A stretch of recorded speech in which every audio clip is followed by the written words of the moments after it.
पप्पी सिंह आप सभी का बहुत बहुत स्वागत करता हूं और विशेषकर स्वागत करता हूं अपने आने वाली जनरेशन का, क्योंकि वो हमारे भारत का भविष्य हैं। और आज हम एक ऐसे शिक्षा मंदिर में बैठे हैं जिसका नाम है भोली राम पब्लिक स्कूल, जो इंदिरा पार्क नजफगढ़ में है।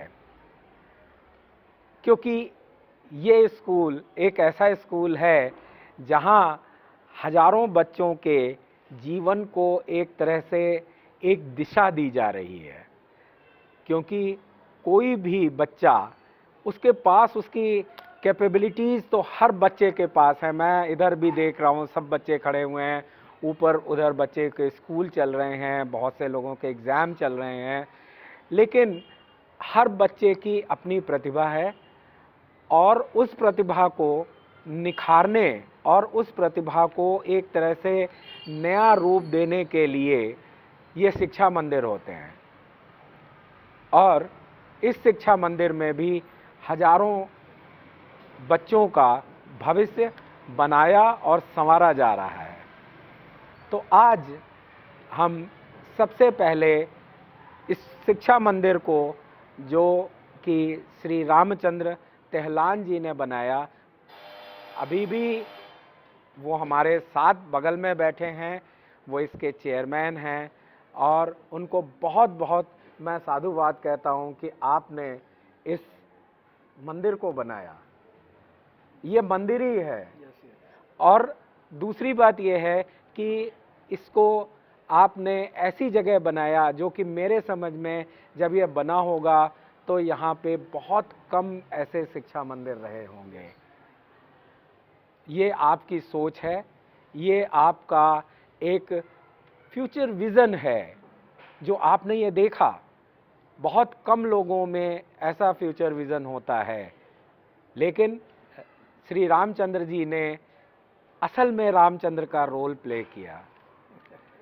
और मैं ये कहूँगा कि अब बहुत टाइम ना लेते हुए मैं रामचंद्र जी से ये निवेदन करूँगा कि वो दो शब्द अपने आशीर्वाद के बच्चों को दें।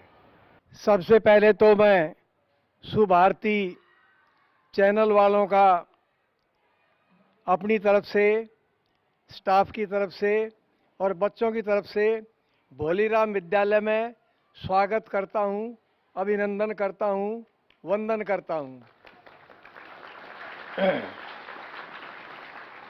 ये भोलीराम विद्यालय सरस्वती माता के आशीर्वाद से 1997 में स्थापित किया गया। स्थापित क्यों किया गया? मेरे दिल के अंदर एक कशिश थी। हमारा हिंदुस्तान का 80% पॉपुलेशन देहात में रहती है, किसानों के बीच रहती है। मेरी तमन्ना ये थी 80% बच्चों को उठाया जाए तो हिंदुस्तान अपने आप उठ जाएगा। ऐसी मेरी दिली तमन्ना थी। देश का असली खजाना रिमोट देहात के अंदर रहता है और इस एरिया में कोई पब्लिक स्कूल था भी नहीं उस टाइम।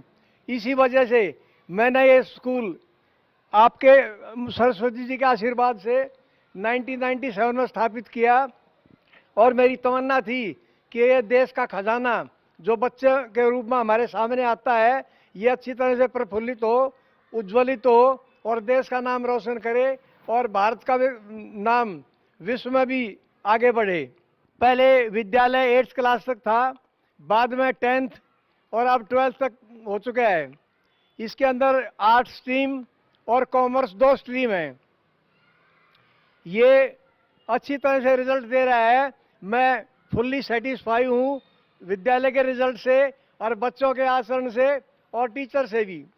मैं राउंड लेता हूँ तो बच्चे ठीक ढंग से पढ़ रहे होते हैं और टीचर बड़ी तन्मयता से पढ़ाते हैं। मैं उनको देख करके प्रफुल्लित हो जाता हूँ और खुश हो जाता हूँ कि देश के भविष्य को कमरों के अंदर, विद्यालय के अंदर निखारा जा रहा है, उनको तराशा जा रहा है। मेरी तमन्ना पूरी हो जाती है। और देखिए, उम्मीदों से बंधा हुआ जिद्दी परिंदा है इंसान, जो घायल भी उम्मीदों से है और जिंदा भी उम्मीदों पे है। मेरी उम्मीद ये है कि जैसा मोटिव हमने लेके स्टार्ट किया था, ये विद्यालय और आगे बढ़ता रहे और अच्छे रिजल्ट दे, और साइंस स्ट्रीम भी इसके अंदर लाने की कोशिश करेंगे। और गरीब परिवारों से, जो मेरे असली फूल, देश की धरोहर गरीब परिवारों से आते हैं, वो अच्छी तरह से पढ़ें और देश का नाम रोशन करें और आगे बढ़ते रहें, ऐसी मेरी दिली तमन्ना है। जी रामचंद्र जी, आपको बहुत बहुत धन्यवाद। और मैंने देखा कि जो आपके विचार हैं वो बहुत ही सुंदर ही नहीं बल्कि बहुत ही प्रोग्रेसिव हैं। और मैं समझता हूं कि अगर इसी तरह के विचार सब जो शिक्षा मंदिर से जुड़े हुए लोग हैं उनके हों तो कोई भी इसमें, मेरे समझ में कोई कहने में कोई प्रॉब्लम नहीं होगी कि एक दिन हम सब हिंदुस्तानी ये बोल सकते हैं कि हमारे यहाँ 100% लिटरेसी है। क्यों? क्योंकि सबसे ज़्यादा प्रॉब्लम गाँवों में शिक्षा की है। और इस तरह के लोग अगर ये ठान लेते हैं तो जैसा आज हम यहाँ देख रहे हैं वो माहौल पूरे भारत का होगा। ये अलग बात है कि जहाँ हम लोग बैठे हैं उसके पीछे एक पूरी रोड चल रही है, डेवलप हो रहा है ये एरिया, इसीलिए बीच बीच में आवाज़ें भी आ रही हैं, लेकिन साथ में बच्चों की भी आवाज़ें आपको बीच बीच में सुनाई दे रही होंगी। तो जैसा श्री रामचंद्र जी ने बोला कि यहाँ के हर एक क्लासरूम के दरवाजे के ऊपर कुछ ना कुछ लिखा हुआ है, चाहे वो इंग्लिश में लिखा है चाहे वो हिंदी में लिखा है। तो इनकी बात के बराबर अभी मैं जब ऊपर गया था तो मैंने देखा कि एक स्लोगन लिखा है, शिक्षा का मकसद है एक खाली दिमाग को खुले दिमाग में परिवर्तन करना। एक ये बहुत बड़ी बात है। और मेन बात ये है कि एक खुले दिमाग में परिवर्तन हमारे टीचर्स करते हैं और हमारे साथ के जो लोग हैं वो करते हैं। थोड़ा सा अब मैं सबसे पहले हमारे साथ जो डायस पे बैठे हुए हैं उनका मैं परिचय कराते हुए फिर प्रोग्राम को आगे बढ़ाता हूँ। मेरे बगल में डॉक्टर श्री किशन जी बैठे हुए हैं जो कि एक साइकोलॉजिस्ट हैं और बहुत अलग अलग तरीके के काम करते हैं।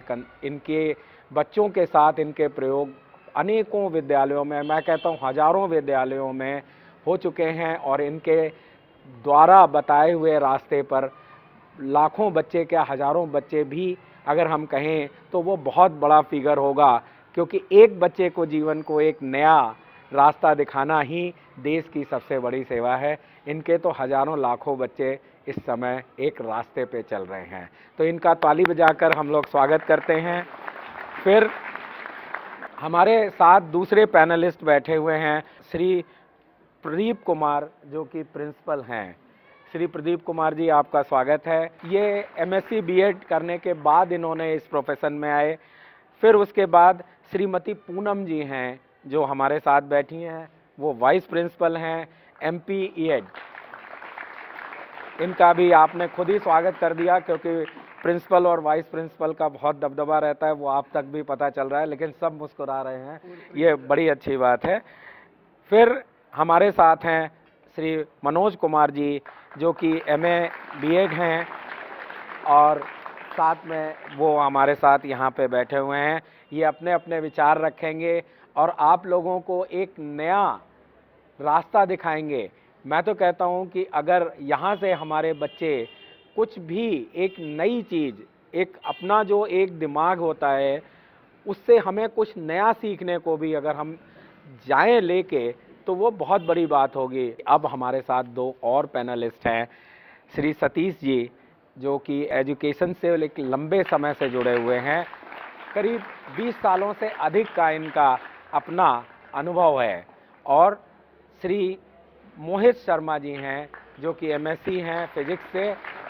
फिजिक्स का बहुत बड़ा हाथ होता है किसी भी बच्चे के एक लाइफ में, लेकिन मैं इन सब के साथ अब मैं आगे के प्रोग्राम के लिए श्री डॉक्टर श्री किशन जी को मैं आग्रह करता हूं कि वो 2 शब्द बोलें, आपको गाइड करें। वैसे ये बीच बीच में भी बोलते रहेंगे, आपको गाइड करते रहेंगे।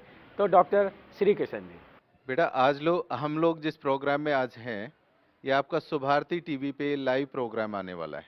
बात वो नहीं है कि आप लाइव आने वाले हैं, बात ये है कि आपके कैरियर के लिए यहाँ पे क्या होने वाला है, किस तरीके के डिस्कशन होने वाले हैं, किस तरीके की परफॉर्मेंस, किस तरीके की नॉलेज आपके साथ शेयर होने वाली है।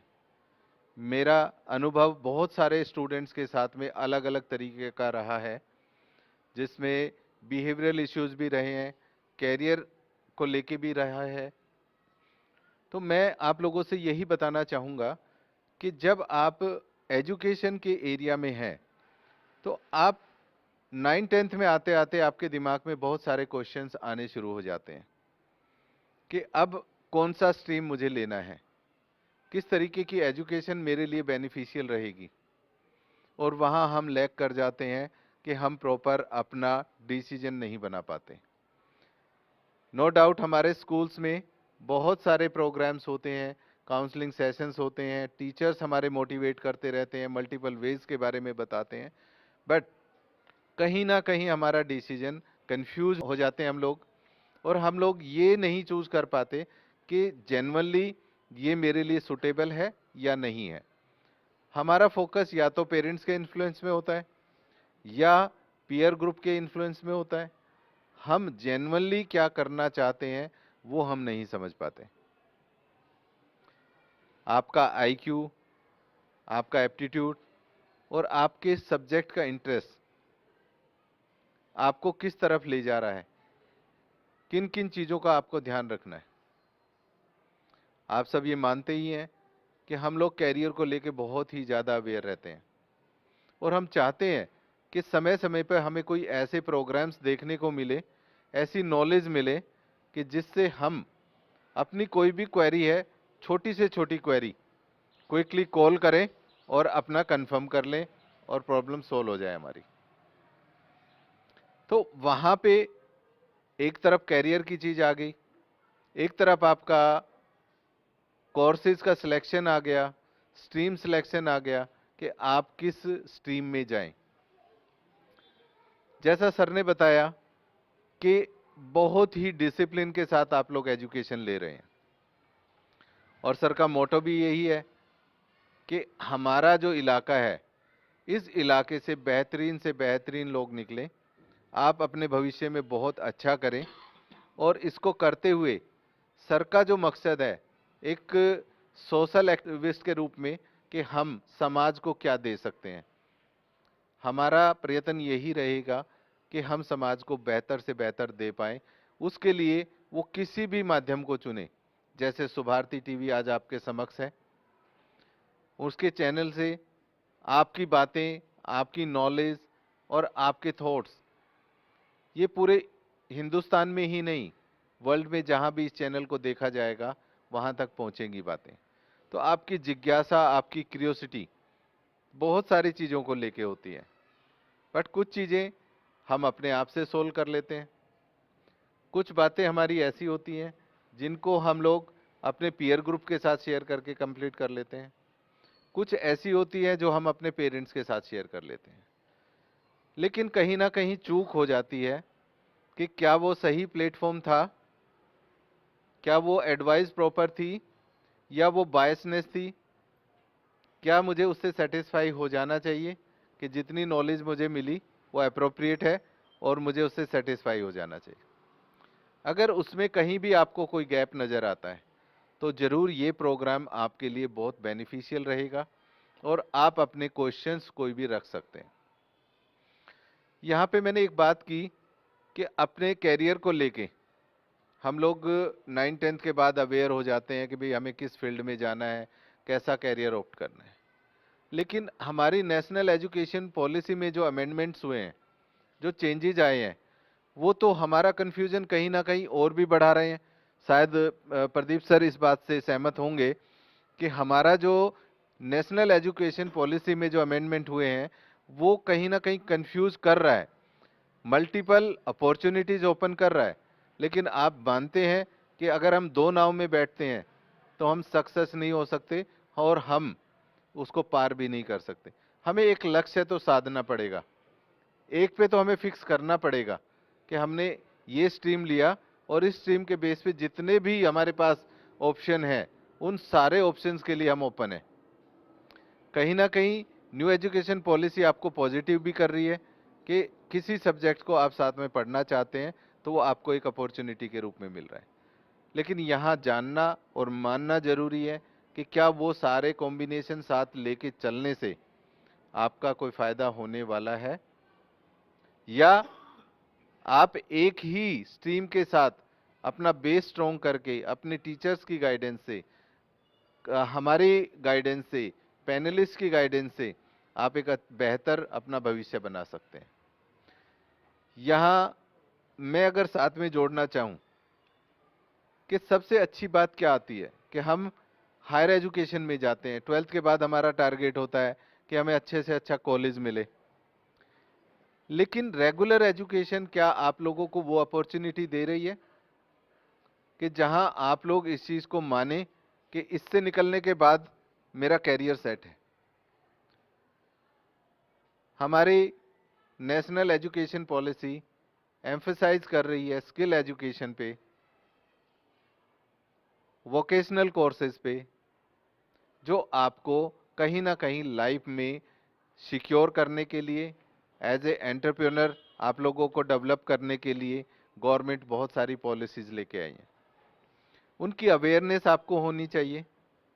उन कोर्सेज को आप कैसे कर सकते हैं, कौन सा वो माध्यम है, क्या हमारी डिग्री जो है regular degree, distance education, online education, वो क्या हमारे लिए बेनिफिशियल है या वो हर प्लेटफॉर्म पे इक्विवेलेंट है। गवर्नमेंट की जो पॉलिसीज हैं वहाँ पे अगर बच्चा 12th पास आउट करने के बाद डिस्टेंस एजुकेशन से अपनी ग्रेजुएशन करता है तो हमारे दिमाग में एक बात आती है, या तो वो बच्चे स्टडी में वीक होते हैं या उनका इकोनॉमिकल बैकग्राउंड वीक होता है।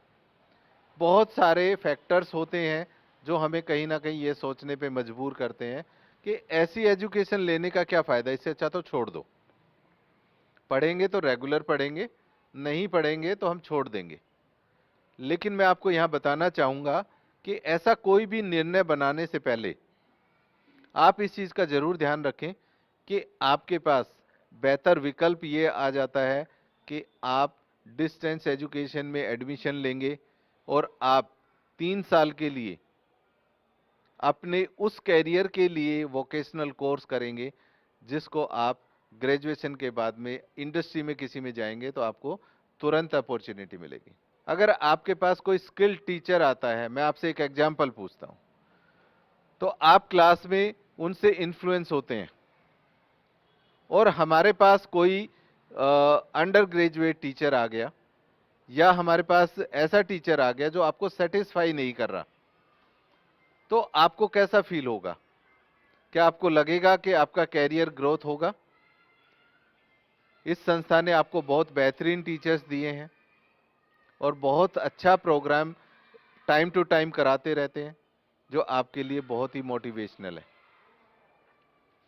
तो यहाँ पे आप अपने वोकेशनल कोर्सेज को साथ में लेके चल सकते हैं।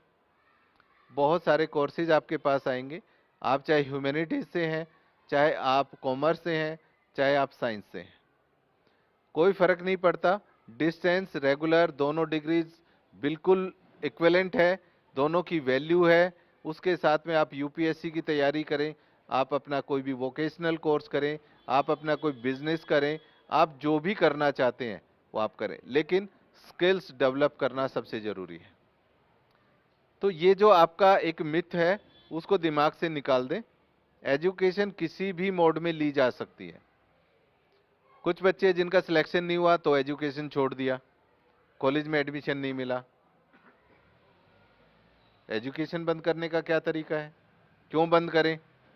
अपना एक गोल है, अपना एक एम है, उसे आपने अचीव करना है और उसको अचीव करने के लिए हमें एजुकेशन के वो सारे प्लेटफॉर्म क्रॉस चेक करने पड़ेंगे जहां से आपको बेनिफिट हो और आप हायर एजुकेशन के साथ साथ अपना कैरियर गोल अचीव कर सकें।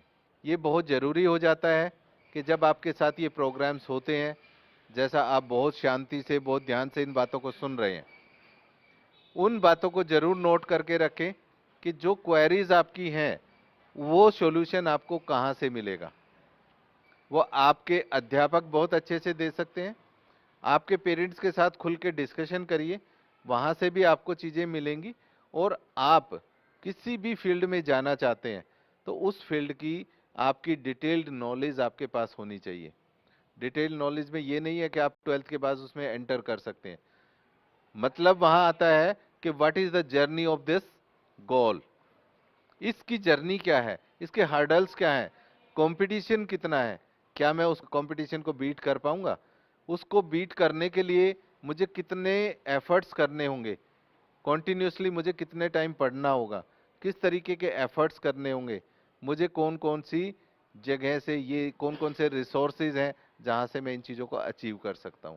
तो इन सब चीज़ों को आपको ध्यान में रखना होगा। डॉक्टर श्री कृष्ण जी, आपको बहुत बहुत धन्यवाद। आपने हमारे बच्चों को एक ऐसी बातें बताई कुछ जो कि अभी और भी बाकी हैं, अभी और भी आपको बताना है। इसके लिए हमारे समझ में बच्चों हम सबको ताली बजा के उनका स्वागत करना चाहिए। अच्छा, आप लोग एक बात और बताओ कि आज अगर आप यहाँ देख रहे हैं तो मेरे साइड बड़े इत्तेफाक की बात है कि एक तरफ रामचंद्र भगवान बैठे हुए हैं तो दूसरी तरफ कृष्ण भगवान बैठे हुए हैं। दो दो जो आराध्य हैं, ये आराध्य ही हैं, ये टीचर हमारे भी आराध्य हैं। मैं भी आज इस पोस्ट पे या यहाँ आपके समक्ष इसीलिए बैठा क्योंकि हमारे टीचरों ने मुझे ऊपर उठाया। अब इन बातों को आगे बढ़ाते हुए मैं प्रदीप कुमार जी से निवेदन करता हूं कि वो कुछ अपने विचार आपके समक्ष रखें। प्रदीप कुमार जी। बड़ी खुशी का और हर्ष का समय है कि आप लोग जैसे एजुकेशनिस्ट बच्चों का मार्गदर्शन के लिए आए हैं। आपको बताते हुए मुझे बड़ा हर्ष हो रहा है कि स्कूल भोलीराम पब्लिक स्कूल के जो एस्टेब्लिशमेंट था वो 1997 में हुआ। जो पौधा हमारे चेयरमैन साहब ने श्री आर सीता रामचंद्र जी ने लगाया, वो एक सपने के साथ लगाया कि समाज में बच्चों को अच्छी एजुकेशन मिले, अच्छी क्वालिटी एजुकेशन मिले, एजुकेशन के साथ साथ ह्यूमंस भी बने, बच्चे इंसान भी बने, इंसानियत भी आए बच्चों के साथ साथ। जो मोटो उनका रहा, कई सालों से पूरे स्टाफ ने मिलकर तन्मयता से अपनी बेस्ट एफर्ट से प्रयास किया है कि बच्चों को अच्छी शिक्षा दी जाए, हर क्षेत्र की शिक्षा दी जाए, चाहे खेल कूद की है, चाहे मॉरल एजुकेशन है, चाहे स्किल एजुकेशन है। बच्चों के साथ, इनके साथ साथ बच्चों का एक पीरियड और लगाया है हमने देशभक्ति का। देशभक्ति का पीरियड लगाने के बाद हमें ऐसा महसूस होता है कि हमारे जो 9th-10th के बच्चे हैं या 11th-12th के बच्चे हैं, वो देश प्रेम उनके अंदर उभरता हुआ हम देखते हैं उनको। मॉर्निंग असेंबली में जब हम बच्चे असेंबली जो बच्चे होते हैं वो लगाते हैं कि देश की रक्षा कौन करेगा, तो बच्चों से बड़ी जोर से आवाज़ आती है कि देश की रक्षा हम करेंगे। आज मॉर्निंग असेंबली की बात बताता हूँ मैं आपको। मॉर्निंग असेंबली में जब ये नारा लग रहा था, मैंने इनसे पूछा कि क्या आप अपने देश के लिए क्या कर सकते हैं, तो बच्चों ने कहा जी हम कुछ भी कर सकते हैं। मैंने कहा कि अगर देश के ऊपर कोई आपदा आती है, भूखमारी की कोई आपदा आती है कि देश में अनाज कम हो जाता है, क्या आप भूखे रह सकते हो एक दिन? तो बहुत सारे बच्चों ने हाथ उठाया कि हम एक दिन नहीं, हम 2 दिन भी भूखे रह सकते हैं। ऐसे बच्चे भोलीराम में तैयार किए जाते हैं और ऐसी इनकी ललक देखकर हम प्रफुल्लित हो जाते हैं कि हम जो कार्य कर रहे हैं, देश की उन्नति में जो हम अपना सहयोग दे रहे हैं, हम सही दिशा में जा रहे हैं। अभी तक मैं बताना चाहूँगा आपकी टीम को कि भोलीराम स्कूल ने ऐसे ऐसे बच्चे दिए हैं जो विभिन्न क्षेत्रों में अच्छी अच्छी पोस्टों पर इंजीनियर दिए हैं, डॉक्टर्स दिए हैं, टीचर्स दिए हैं। कई सारे बच्चे हमारे आर्मी में भी गए हैं जो देश की सेवाएं कर रहे हैं। और कई बार हमें जब वो मिलते हैं तो कई सालों की मैं स्कूल से जुड़ा हूँ 2005 से। कई बार जो बच्चे हमें मिलते हैं और अपनी अचीवमेंट्स बताते हैं तो हमें लगता है कि हमने जो कार्य किया है बच्चों को सक्षम बनाने में, तो वी फील सेटिस्फाइड उनकी परफॉर्मेंस, उनका कार्य देखकर हम सेटिस्फाई होते हैं। जो बच्चों को माँ बाप हमें नर्सरी क्लास में या प्री नर्सरी क्लास में हमें छोड़ के देके जाता है, तो मैं मानता हूं कि वो एक कोरा कागज होता है। उस कोरे कागज को एक शिक्षित बनाने में टीचर्स का बड़ा रोल होता है। एजुकेशन देना उनको, टीचर्स का, स्कूल मैनेजमेंट का, स्कूल्स का बड़ा रोल होता है। एक एजुकेशनिस्ट ने सही कहा है कि एक स्कूल खुलने का मतलब है, समाज में कोई नया स्कूल खुलता है तो इसका मतलब है कि वहाँ के जो आसपास जो है, आप एक 100 जेल्स को दरवाजे बंद कर रहे हैं।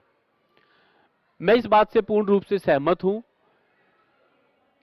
कि बच्चों को जब अच्छी शिक्षा दी जाएगी तो इस तरह का जो बच्चों का एटीट्यूड रहेगा, क्रिमिनल एक्टिविटीज अपने आप बंद हो जाती हैं, मोरल वैल्यूज उनके अंदर अपने आप डेवलप होती हैं। तो मेरा मानना यह है कि माँ बाप ने जो हमें बच्चे नर्सरी क्लास में सुपुर्द किए, हमने उनको अच्छी एजुकेशन देके 9 तक उनको पढ़ाया, सारी शिक्षा दी है। 11th-12th में उनकी फिर चॉइस बन जाती है। बच्चे का टेस्ट क्या है, वो किस दिशा में जाना चाहता है, whether he want to be a doctor, whether he want to be a engineer, he want to serve the country as a army man, want to join as a teacher, तो वो उनका अपने टेस्ट है और बच्चे उस दिशा में जाते हैं। इसके साथ साथ मैं माँ बाप का ही बड़ा धन्यवाद करना चाहूँगा, जो बच्चे को स्कूल के सुपुर्द करके जाते हैं और एक बड़े भरोसे के साथ करके जाते हैं। तो ये टीचर्स का भी, स्कूल का भी, स्कूल मैनेजमेंट का भी एक दायित्व बन जाता है कि वो बच्चों को जो उम्मीद माँ बाप ने स्कूल से रखी है, उसी सच्ची निष्ठा से, ईमानदारी से बच्चों को अपना बच्चा समझकर एक अपनी जो नेशन बिल्डर का जो तबका मिला हुआ है, जो तबका जो मिला है टीचर्स को या स्कूल्स को, तो उस निष्ठा के साथ टीचर्स मेहनत करते हैं और बच्चे ऐसे पैदा करते हैं। बहुत बहुत धन्यवाद प्रदीप कुमार जी। तो इसी के साथ आज के ज़माने में अगर देखा जाए तो सभी लोग सोशल मीडिया पे, व्हाट्सएप पे, सब पे लोग अपने प्रश्न पूछते रहते हैं। एक बार आप भी अपनी जिज्ञासा उस पर पूछ सकते हैं। इसके साथ ही मैं एक बार फिर आपसे ये कहूँगा कि इस स्कूल के जो साथी, जो बड़े लोग, आपके स्कूल के ओनर, आपके स्कूल के टीचर और doctor Shri Kishan ji, principal, vice principal, सब यहाँ बैठे हुए हैं, उनके साथ साथ हम जो भी इस स्कूल में कार्यकर्ता हैं, जो इस स्कूल को आगे बढ़ने के लिए अपना पूरा समय दे रहे हैं, उन सब के लिए मैं आपसे मैं एक बार फिर निवेदन करूंगा कि हम लोग जोरदार तालियों से उनके इस काम को हम सराहें। आपकी तालियां जितनी तेज बजेंगी उतना ही ज़्यादा मुझे लगता है कि आप उस चीज़ को मानते हैं। तो क्या अब हम वो काम कर सकते हैं, हम उनको सराह सकते हैं? जी,